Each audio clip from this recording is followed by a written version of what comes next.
मा सद्गमय तमसो मा ज्योतिर्गमय मृत्योर्मा अमृतं गमय।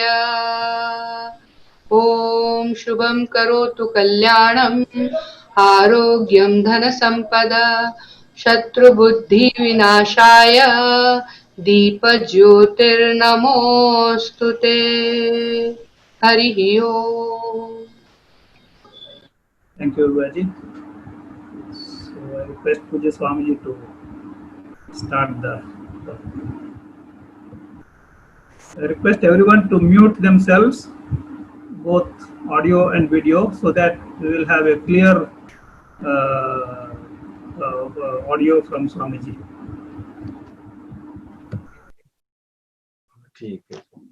Namaste, everyone. It's so wonderful to get together again after a month. Last month we were together between May 22 and 28. It was for 7 evenings in India. And this time, for these 5 evenings, we will again get down to the great teachings of Sri Krishna. This being the very first day, I shall offer my prayers to Ma Bhagavad Gita, Sage Veda Vyasa, and Bhagavan Sri Krishna.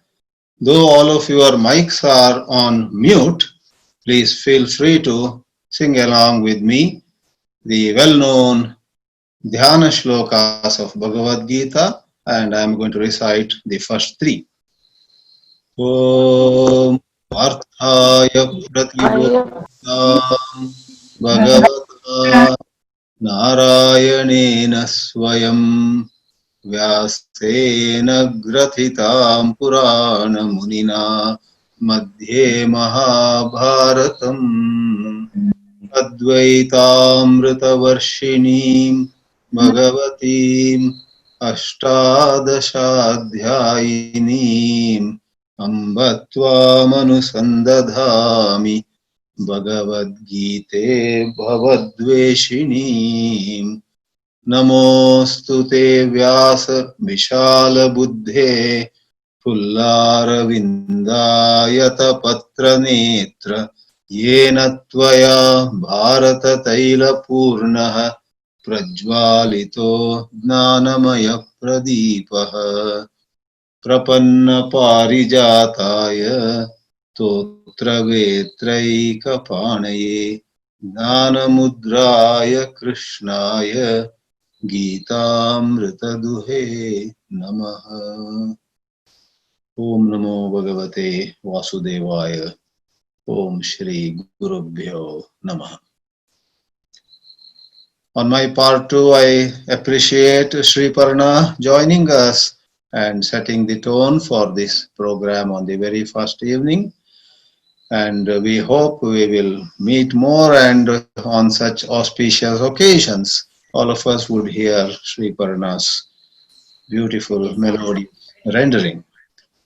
So friends, we are here, and I'm sure this time too, there are some from USA for whom it is Wednesday morning, and for majority here from India, it is Wednesday evening. And we have many new faces too. For example, we have a former Vice Chancellor of a university in Varanasi, Mahatma Gandhi Kashi Vidyapit, Professor Pandeji has joined us. And like that, there are many other people whose joining really adds to our delight. It is all Sri Krishna's grace. Now, time is short. We have another 45 minutes in which, on this first evening, I would attempt a summary of what we are going to talk about on these 5 evenings. Our life is so filled with gadgets. If we have turned one gadget off, there's another gadget which rings. They're all connected. Sorry about it. So, on this very first evening, I want to prepare the ground for appreciating some of the fundamental points about the connection between Bhagavad Gita and emotional intelligence. So without delaying, without any delay, I shall present now a few slides. Let me, yes, share screen. Just give me a moment.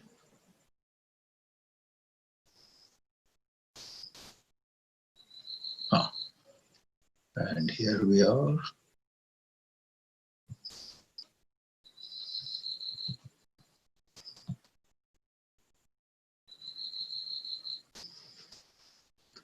I hope everyone is able to see the first slide of this presentation this evening. To remind you all, the theme here is Light on Emotional Intelligence. Can Gita help us enhance our EQ? The answer, of course, is in a strong affirmative.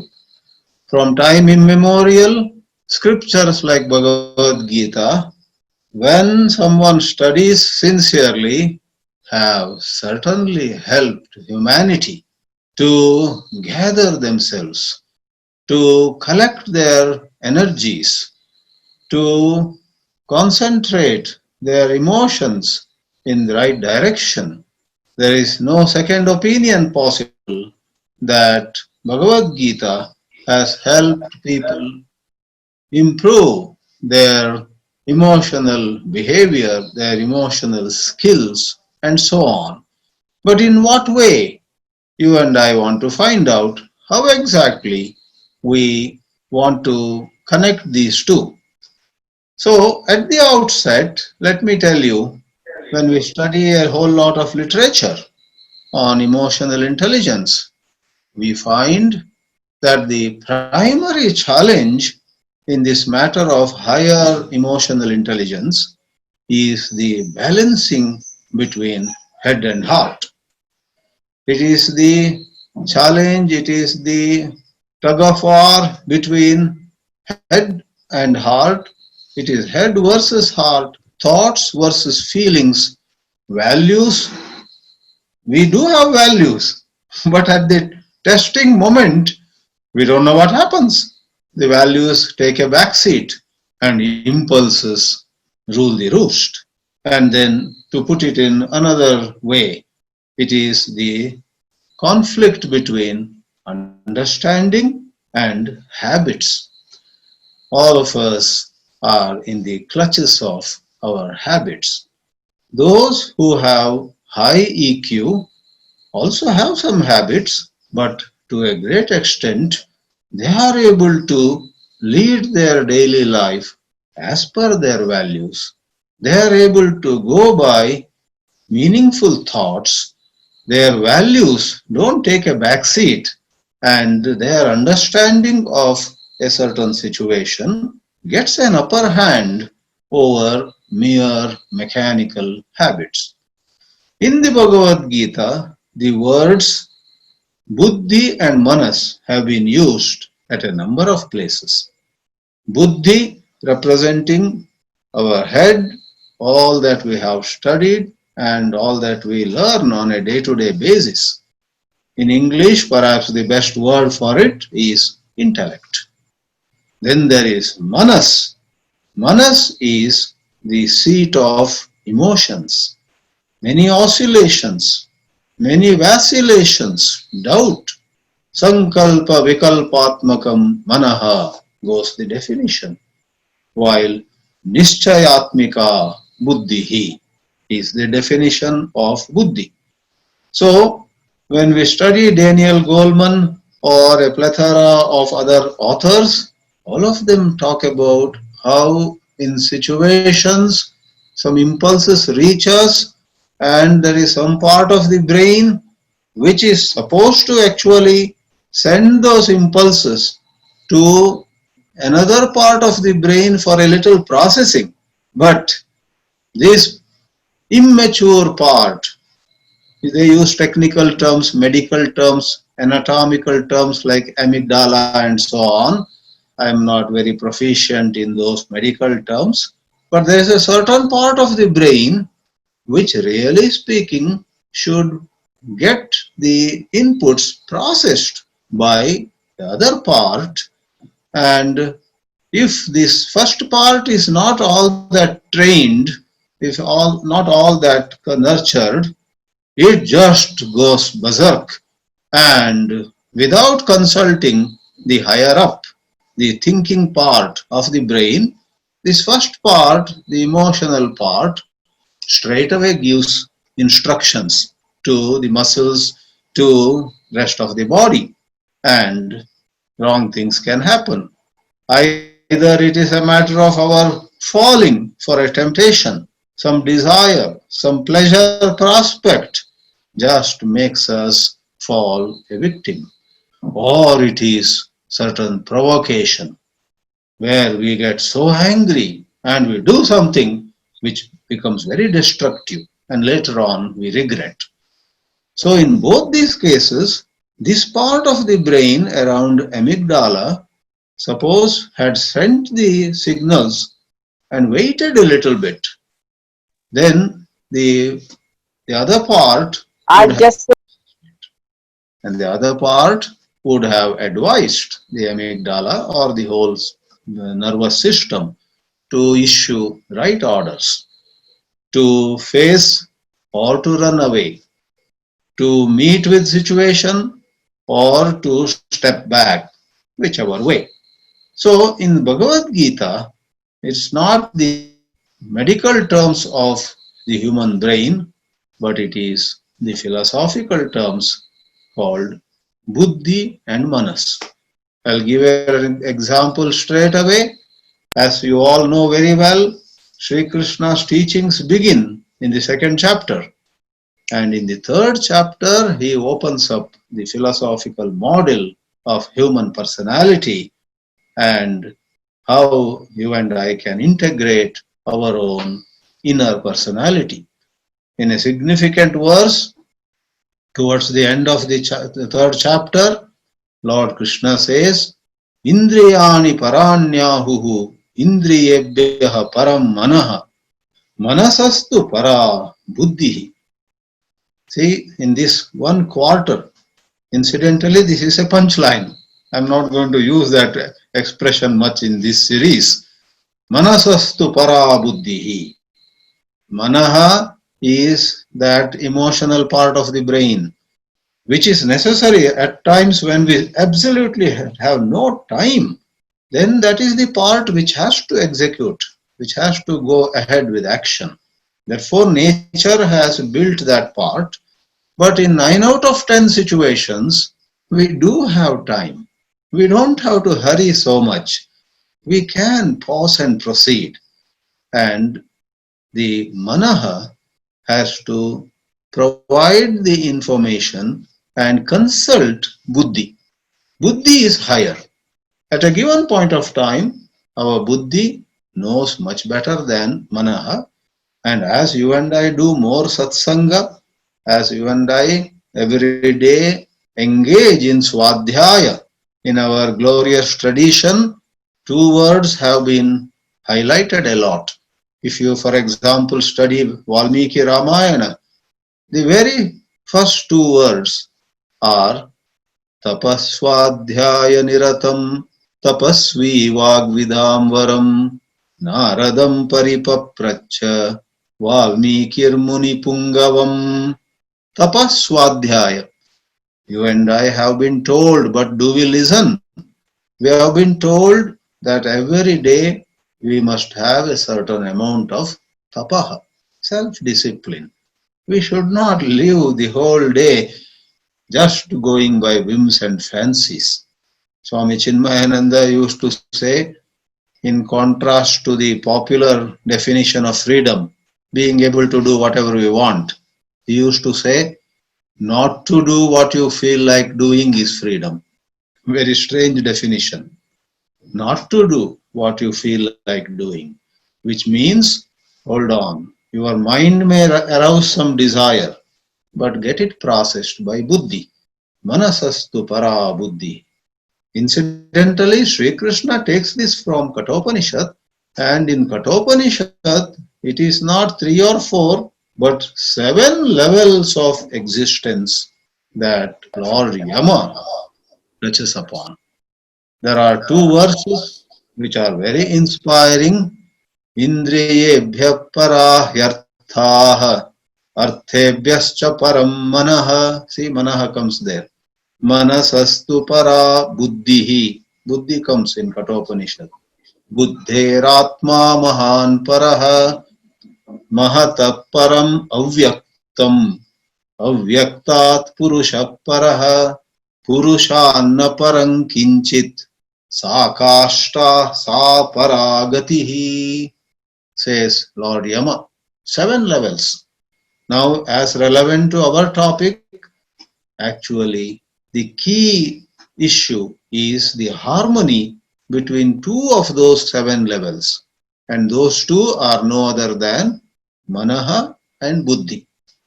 Between these 2, if there is proper communication, if they don't act independently, especially the emotional mind, with due respect to all the emotions, suppose it consults buddhi.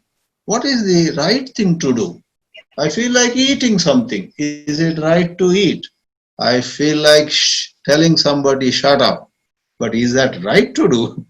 So, to have a certain impulse is not wrong by itself. All of us do have impulses.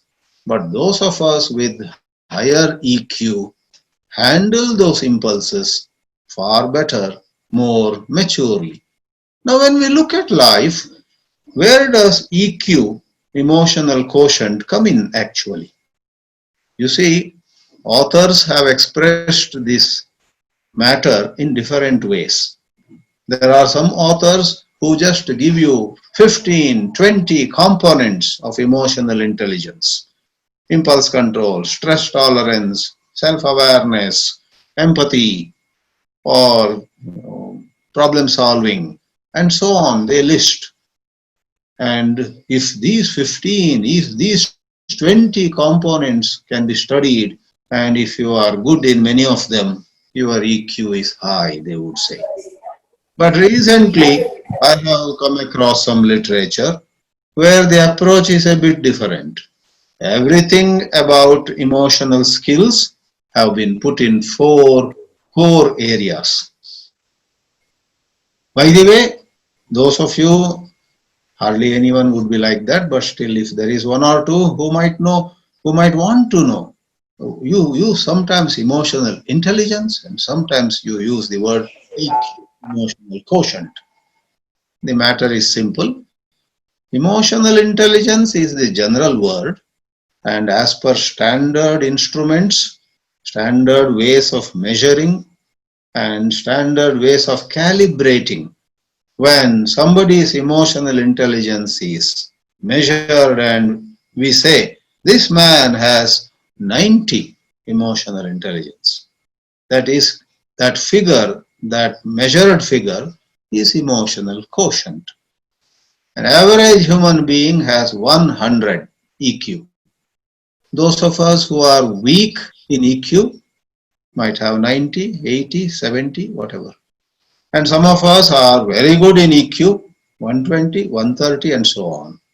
And the basic literature points out that there are people who have high IQ but low EQ.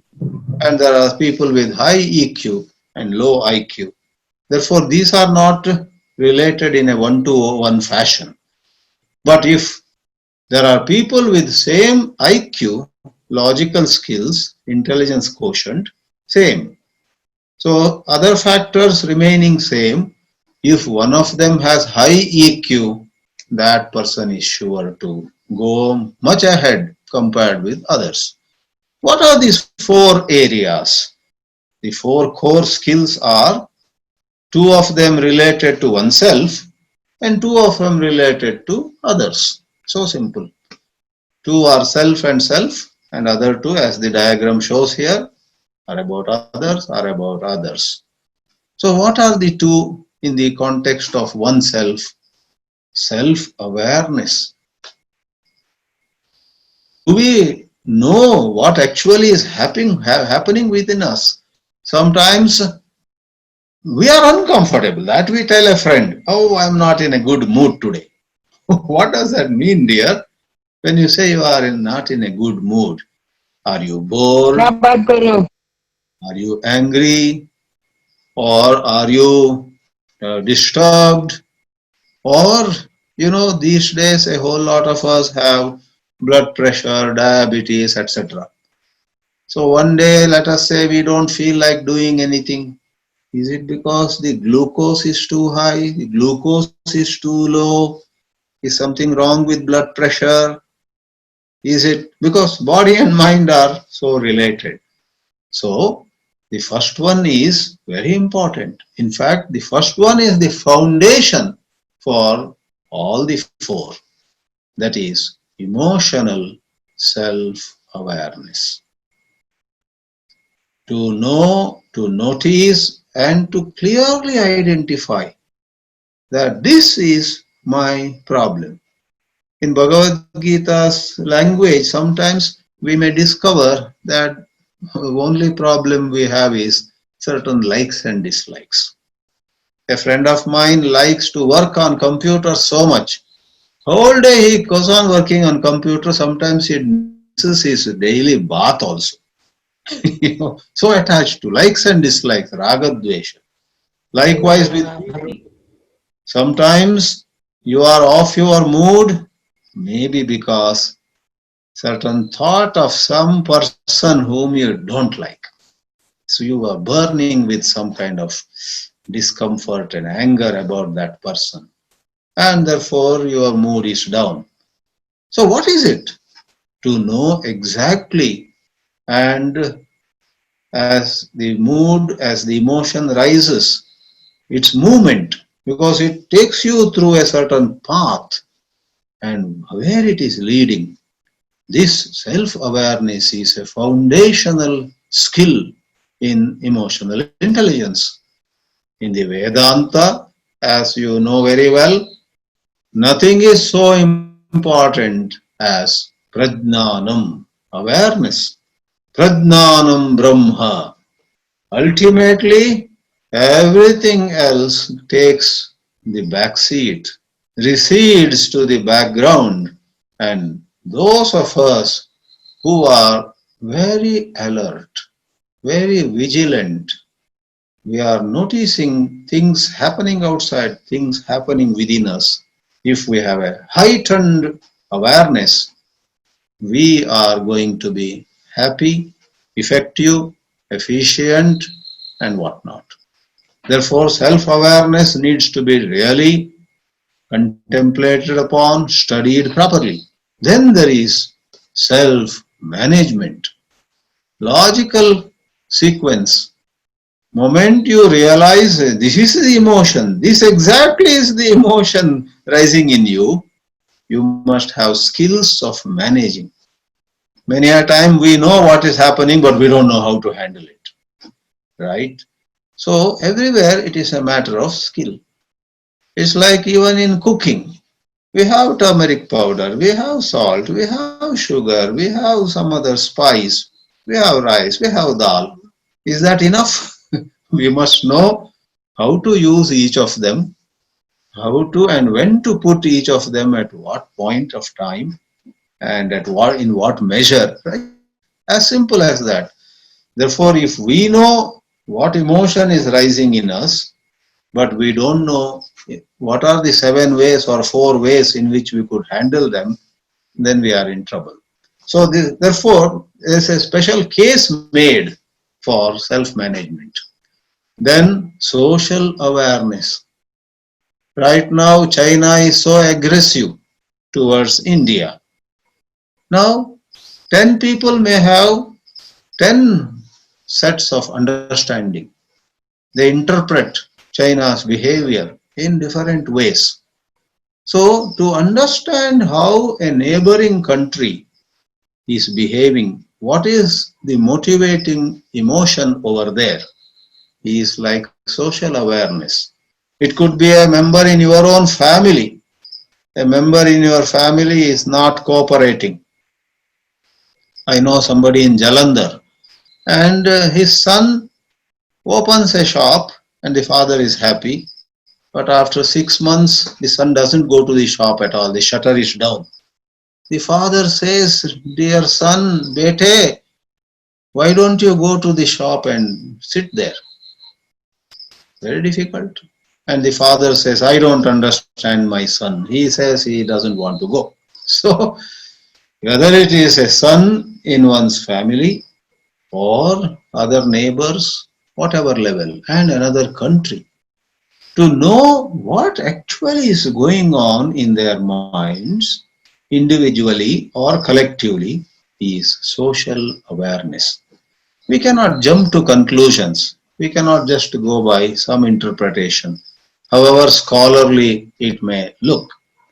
They say that in 1962 confrontation, Jawaharlal Nehru, who was otherwise so eminent, who was otherwise so smart, and who had wonderful ministers with him, they say that he could not estimate, he could not assess the situation properly, and we incurred a lot of losses.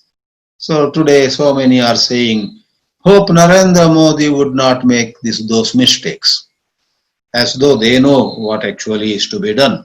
But they are expressing a general hope. Social awareness is to understand what is going on in the minds of others. Then, like the natural sequence earlier, relationship management. It could have been called social management, but a better word is relationship management. If we know that somebody is sore with us because a particular expectation on his part was not fulfilled by us, then how to manage it? Shall we fulfill his expectation? Shall we just give him what he is asking for? Or shall we negotiate? Or shall we just say, forget that? I am never going to give you what you are asking for. And between these three, there are so many other options. The art of negotiation, the art of bargaining, the art of sometimes being hard and sometimes being very soft, to yield at times and to stand very firm at other times. Not easy, right? In administration, in relationships, this is a challenge. So if you appreciate that broadly EQ is in these four areas: self-awareness, self-management, social awareness, and relationship management, we can take a look. In the following sessions, I will be giving much more examples. But here for the present, one example from chapter 6, a very famous shloka. Lord Krishna says to Arjuna, and through Arjuna to every one of us, for heaven's sake, do not deteriorate. Na atmanam avasadayet. In life, for various reasons, you and I sometimes come down on the scale of excellence. Never mind, whatever has happened. But today, can you lift yourself rather than going further down? You missed opportunities. No problem. Today, some new opportunities have come your way. Will you just take them? Take those opportunities, use those opportunities. That is Atmanaha Uddhara. Otherwise, Atmanaha Avasadana. Uddhared Atmanatmanam Natmanam Avasadayet. Atmaiva hi Atmano Bandhuhu Atmaiva Ripur Atmanaha. A fascinating motivational piece of advice by Lord Sri Krishna. Today, alas, vast majority of Indians do not know good Sanskrit. Therefore, they are not in much touch with the scriptures. Never mind, at least, can you be in touch with good English translations? You will find you don't have to go to any other motivational workshops. 5 minutes of reading Gita daily, as the green box shows here. Sincere study of Gita awakens in us a better understanding of how we are behaving. We will understand our lack of motivation, our laziness, or our sharp, immature reactions, our being distracted. Is it because of physical reasons, energy issues, or mental moods? And we will be able to understand all that. Such lines like Uddhared Atmanatmanam prompt us to gain greater self-awareness, which leads to better self-management. In contrast, or in the context of relationship management, I must quote the shloka which was very dear to Mahatma Gandhi. In chapter 12, we have a very sweet verse. Sri Krishna says, someone who is full of love of God, someone who is spiritually mature, is marked by a wonderful pair of qualities.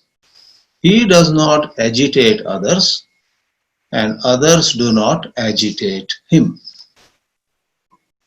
Him means her also. Let me once clarify. That's the limitation of the language. For simplicity, we use the word he. He doesn't agitate others, and he does not get agitated by others. Yasman no dvijate lokaha, lokan no dvijate chayah, harsha marsha bhayo dvegair mukto yascha. And so on. Yasmat no udvijate. Just take that one quarter. Just quarters, padas of Bhagavad Gita shlokas can make a big difference to us if we dwell on them. Yasmat no udvijate loka. He does not disturb or agitate others. He is careful enough. This is relationship management. Somebody comes and provokes you, and you are about to hit back, but you pause and say to him, say it again. What did you say? You buy time.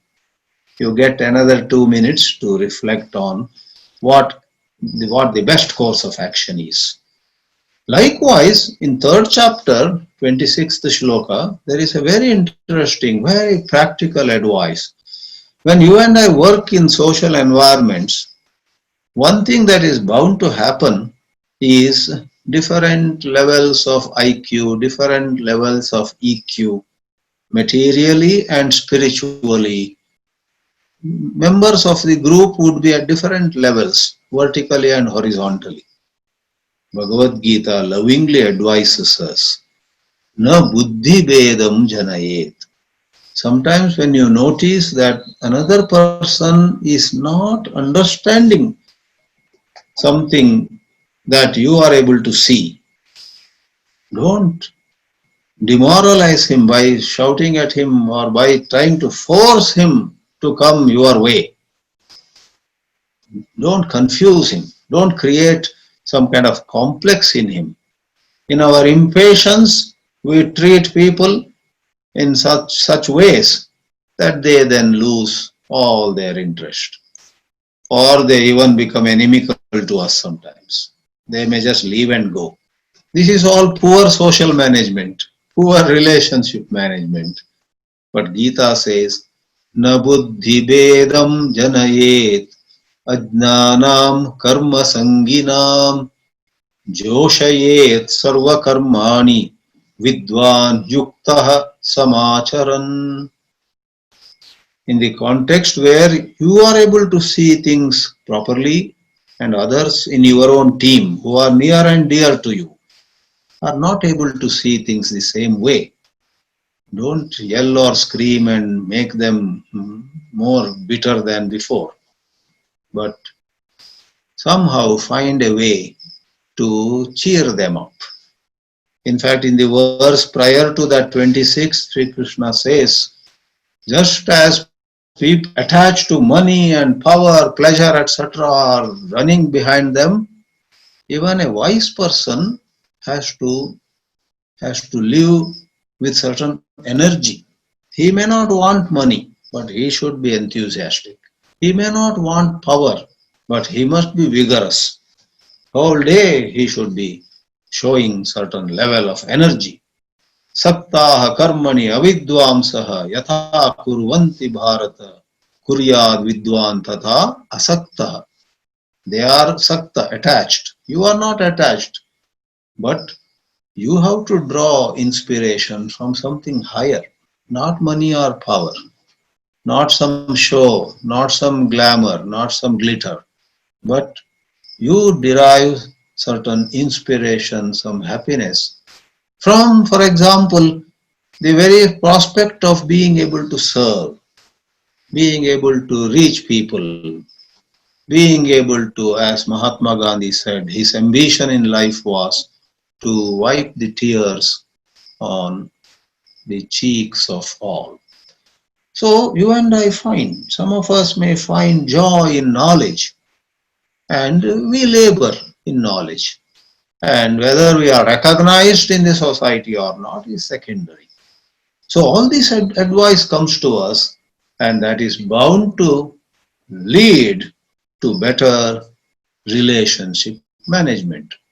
Now you see, let me share with you a couple of cases where because of low EQ, things went haywire. In 1999, this case of Manu Sharma and Jessica Lal is something where I relate especially because I happened to be in Delhi that day. And by sheer coincidence, 2 days before, some of my friends in Chinmaya Mission, New Delhi, had proposed to take me to Tamarind Court. That was the name of the restaurant. Then we did not go. We said, no, let us just have our meal in one of the homes of our members of the satsang. But that expression, Tamarind Court, and somebody described, it's a nice place and so on, had got into my head. And the following morning or the morning following that, I pick up the newspaper. Manu Sharma, son of a senior politician of Haryana or something, had in a restaurant, the Tamarind Court, asked for some drink, and this lady, Jessica Lal, on whom a movie was made later. She says that is not available, I cannot serve you that drink. She was not a regular maid or staff or people serving over there, just a guest appearance. She was a model, she had her own profession, but that evening she was over there. Perhaps he asked a second time, I want that drink. She said, sorry, we cannot give you that. He just takes out a revolver and shoots her. She drops dead. One of the inexplicable behavior on part of a man from a very prestigious family. However, later on, this is a long story. Now, early this month, he was released from jail after 21 years, and he cut down his jail term, etc. But why did he behave like that? Likewise, last month, May 25, in Minneapolis, why did Chauvin, the police officer, do that to this black man? All over a small matter of whether some $20 bill was genuine or fake. As the picture below also shows, Chauvin kneels on the neck of Floyd, and George Floyd is crying, I can't breathe, I can't breathe. But the anger in the police officer was just beyond any reasonable limits. After some time, George Floyd is dead. Whole America had riots, and all over the world there were so many protests and so on. In every home, in between countries, between communities, between in all relationships, when there is shortage of EQ, the people involved may be brilliant, academically very qualified and talented and whatnot. But alas, things go heavily wrong and things that are unforgivable happen. Does Gita talk about such cases? Actually, the next slide talks about that. Arjuna asks Sri Krishna a question. Arjuna says, why does man do sinful things even when, really speaking, he doesn't want to do them? Really, he has no intention to do it. Papam charati purushaha. Ata kena prayuktoyam papam charati purushaha kimichan anichannapi varshneya baladiva niyojita. So towards the last part of chapter 3, there is this question with which every one of us can identify. We don't want to do certain things, but at the spur of the moment, we don't know. There is somebody else as though coming from inside us and doing that. So, ata kena prayuktoyam papam charati purusha anichannapi varshneya. The word used is papam, sin, but in a larger context, it means small and big things. It means all sorts of things which, if only we were to go by our values, we would not do, but we go by certain emotions which are uncontrollable. And Lord Krishna's answer is Kama esha krodha esha rajoguna samudbhavaha mahashano mahapapma vidhyena miha vairinam. As I said in an earlier slide, it's okay for us to memorize this or give a lecture on it, but sincere reflection and working upon that message can make a big difference. And Lord Krishna actually gives us the message of hope. In chapter 6, he picks up the issue of why people fail to control their mind. They don't do enough abhyasa. They don't look at things and reflect on situations to derive some vairagya.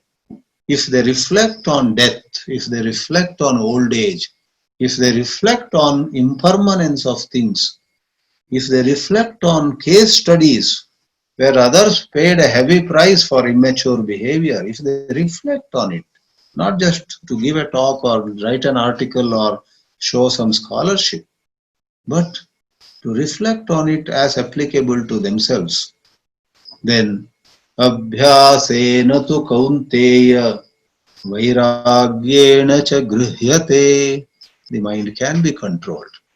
In 2 more slides, I will share 1 or 2 points. Then we'll have some 10 minutes for questions, answers. I need not elaborate on this very sad case. All of us are so sad. Even people like me who did not know Sushant before. But when the news spread, I started asking, who is Sushant? Then they showed some video clips, Kedarnath or MS Dhoni biopic. And I said, wow, this young man is so charming. And what a great smile he has on his face. Seems to be so gifted and all that. But he committed suicide. Is the society cruel? Sometimes we tend to believe that society was hard on him. Or are we weak? Let's put ourselves in the shoes of Sushant Singh Rajput. Are we so weak that some people don't return our love, some people don't reciprocate our respect, some people make us feel small? Are we so weak that we commit suicide or think so negatively about ourselves? This is the question. Was his IQ less? No way. Were his talents less? Not at all. He was very talented. Were his admirers less in number? There also, so many people were fans, Sushant Singh's fans. Now we have to ask these questions to ourselves too. I conclude my presentation sharing a quotation not from Gita but long back about emotions, whether it is anger or desire or worry, whatever. Aristotle had said. So I have titled this last slide, Emotions have a place in life. If you and I get anger, that is not a problem by itself. As Aristotle puts it, anyone can be angry, can become angry. That is easy. But to be angry with the right person, to the right degree or extent, at the right time, for the right purpose, and in the right way, that is the mighty challenge. So Aristotle says, this is not easy. So we have to train our buddhi, not by just reading books, but in daily life situations. One practical point that I may share with you is, I quote Eknath Easwaran, a great author of books on Gita and other scriptures. Small victories lead to big victories, he said. In our daily life, from morning to night, here and there, we get opportunities not to go by mere habit, but to do what is right. We already had a coffee, let us say, and we feel like having a second cup or a third cup or whatever. We say, coffee is not wrong, but in 5 minutes a second cup, in another 5 minutes a third cup, this is not right. So, in varieties of scenarios, if we register small victories, Easwaran used to say, small victories lead to big victories. Friends, let me pause here. This was just to introduce how Gita and emotional intelligence do connect. I will welcome a couple of questions this evening, and then we take up particular aspects of EQ in the sessions to come.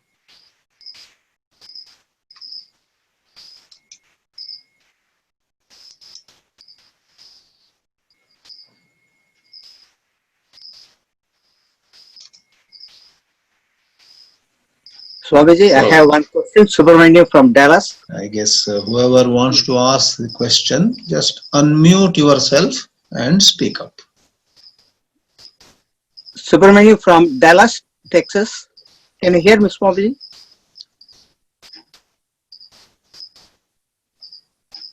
Yeah, if you don't unmute, I would not, or nobody would hear your question.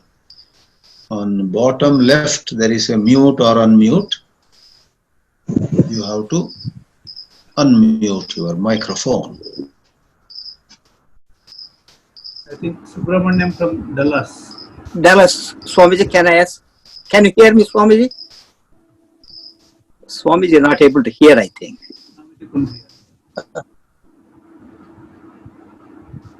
We can hear.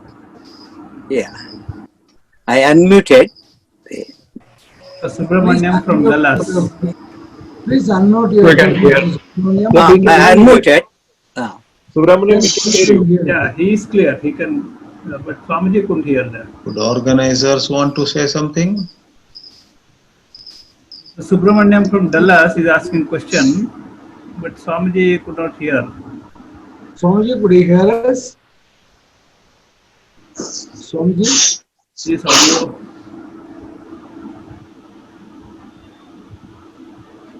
Yes, Nimish? Swamiji, you have to unmute yourself. I see. Yeah. So I'm not able to hear anything at all. Yeah, You go to the How participants. come this You never go to the happened before? So one possibility is, No, so please even go, after they unmute the microphone, I am not able to hear. Swamiji, go to participants and click on that. Go to mute me. Ah, Participants, then can they write down that? I can see in the text, what you call it, chat. Or one of you can write. That is surprising, this technical issue. Hari Om, Swamiji is not Or able you to want, hear okay. our messages. But you can share your question with me and I will Yeah, I was surprised. Yeah, so put you a are text asking, but message, I'm not able to hear. or you can text your message on the chat box yourself. My volume is good. Hariom Swamiji, probably you may have to increase your volume. Speaker volume you have to increase probably. Please share your questions. Either Yeah, you can I'm trying to read the question in the chat you can box. please share your questions on the chat box. Swamiji, I have sent a message. Please go to participants. Click on mute me. I got several messages saying thank you for the discourse and so on. Those are not questions. Swamiji, go to Let's see if participants. there is a question.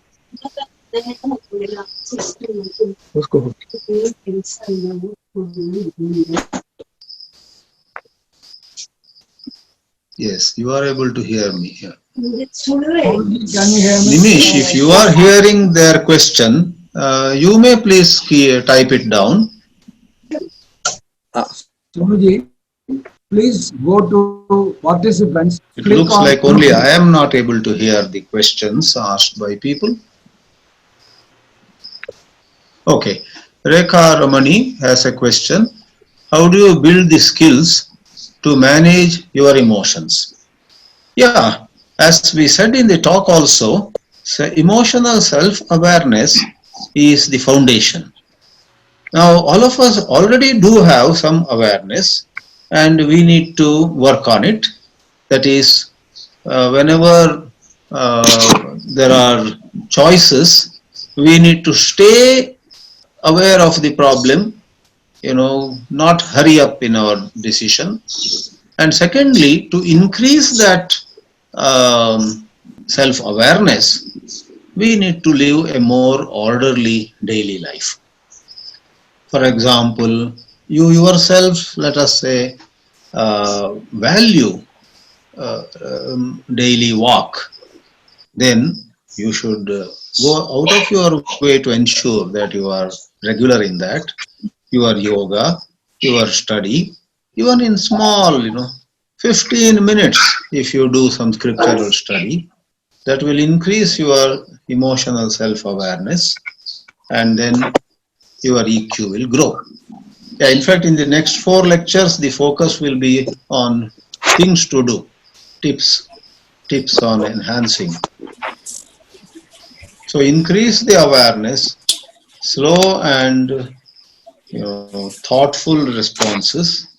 And as I concluded my talk, small victories will lead to big victories. Okay. Hari Om Swamiji, can you hear me? I have a question. Somehow, though my volume is 50 out of 100 here, I'm unable to hear. Can you hear me, Swamiji? Swamiji is not able to hear us for some reason. Please send your message by chat, or you can. It says Subramaniam from Dallas is asking a question. Okay, thank you. Subramaniam, can you please try to key in your question, because there's a technical issue. Right. Like Rekha wrote, how do you build these skills to manage your emotions? Likewise, can you please key it?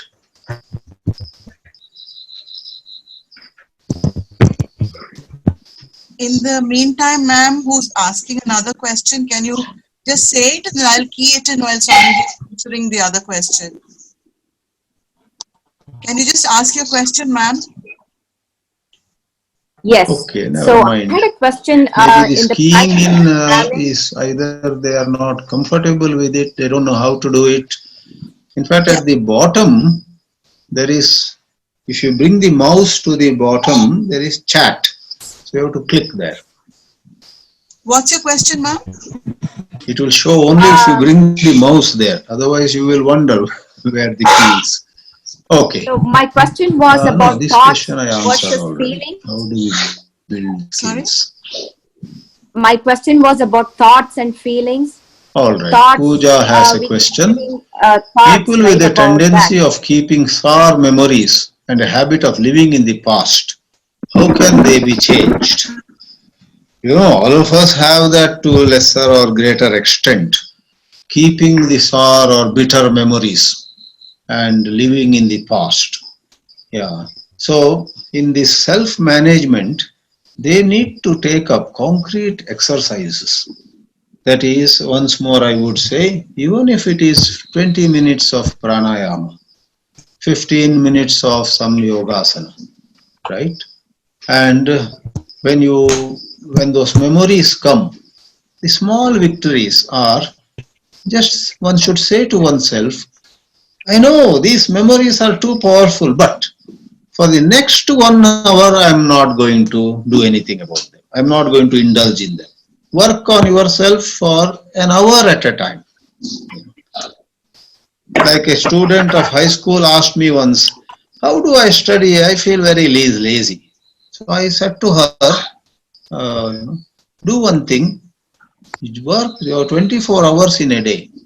You sit down and say to yourself, 24 minutes I'm going to stay with this subject. Let's say it is mathematics. She said, that I can do. 24 minutes I can.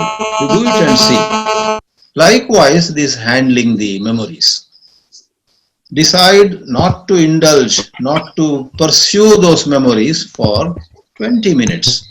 Then you develop your strength. So Subramanyam asks a question now. How come Maharshi like Vishwamitra lose or lost emotional stability in spite of meditation? So we generally believe that those were all by divine will. The gods wanted him to be an instrument in their hands. And he also had no issue with it. For especially after his enlightenment and so on, initially it must have been an issue for him when he was in loggerheads with Vasishtha and so on. That was his sadhana period. But later on when he was a Maharshi, then also he cursed Shakuntala or others. So that time he was Trigunatita. He said, anger is welcome to come, welcome to go. Lust is welcome to come, welcome to go. So if you read 14th chapter Bhagavad Gita, there is a Gunatita. The Gunatita is, at peace with any emotions coming in because he has surrendered, call it to God, call it to Atmanishta. And he knows that whatever is happening by some divine will. So exceptions prove the rule. This Vishwamitra is not a role model for you or me. Definitely not. We respect Vishwamitra, we chant the Gayatri mantra he has given us. But as far as examples of behavior are concerned, we say to him, Dur se namaskar. Okay, Saundar Rajan says, if I miss a train, not get a particular house for rent, which I love, I regret very much. Yeah, these are all habits. So we have to, overcome those habits. Like I said in an earlier answer, you begin to regret. Just say to yourself, I am going to regret after 10 minutes. Next 10 minutes, I am not going to regret. Give to yourself. Just like sometimes in the morning, I feel like having coffee as soon as I brush my teeth. Then I train myself. I say, I don't want to have coffee for next half an hour. After half an hour, yes. So this is a self-training. So refuse to regret for 15 minutes. Refuse to feel bad for 15 minutes. Then you will find you will get that, Give me a moment.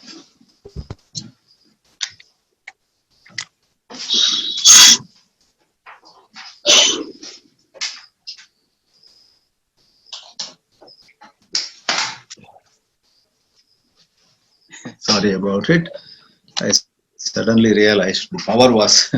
Yes, Adya has a question. Before that, okay, Purnima Sridhar.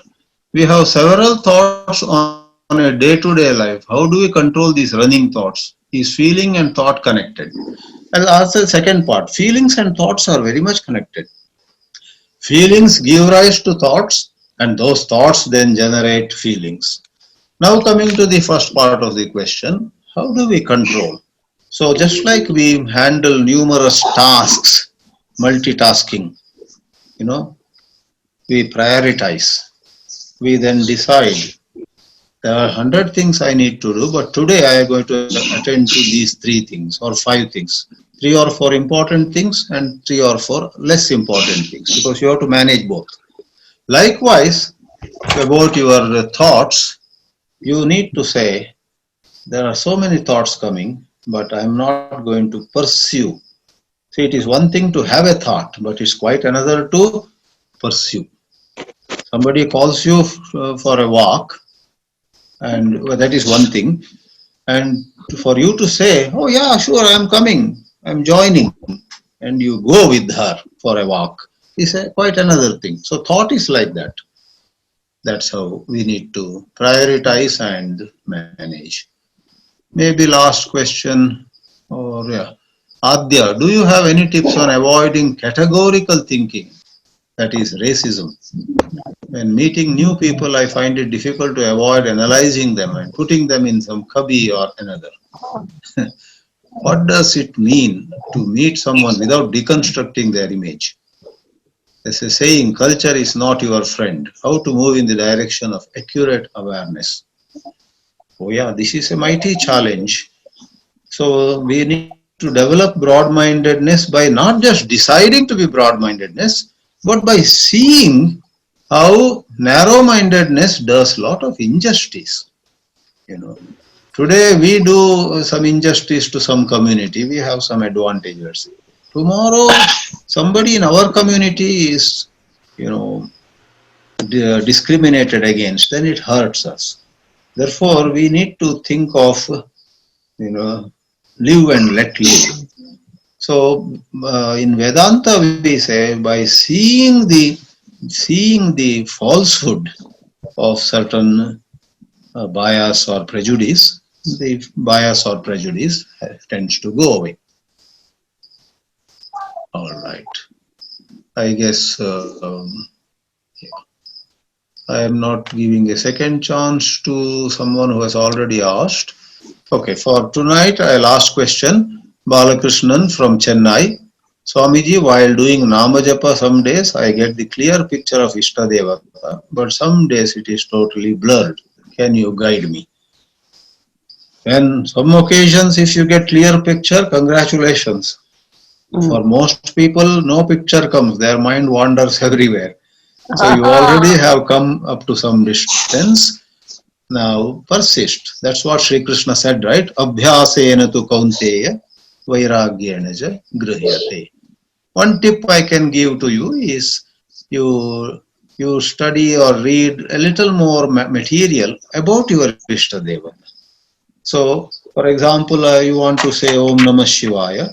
Before japa for 10 minutes, if you had gone over the story of Lord Shiva's sports, one of his leelas, then you start Om Namah Shivaya, those pictures will come. All right, I think we'll have to call it a day now. Organizers, can we close for this session? I think I'm not able to hear the organizers also now. Yes, Swamiji, you can conclude now. We will meet again tomorrow. Om Shanti शांति शांति। हरि ओम। श्री गुरुभ्यो नमः। हरि ओम। Okay.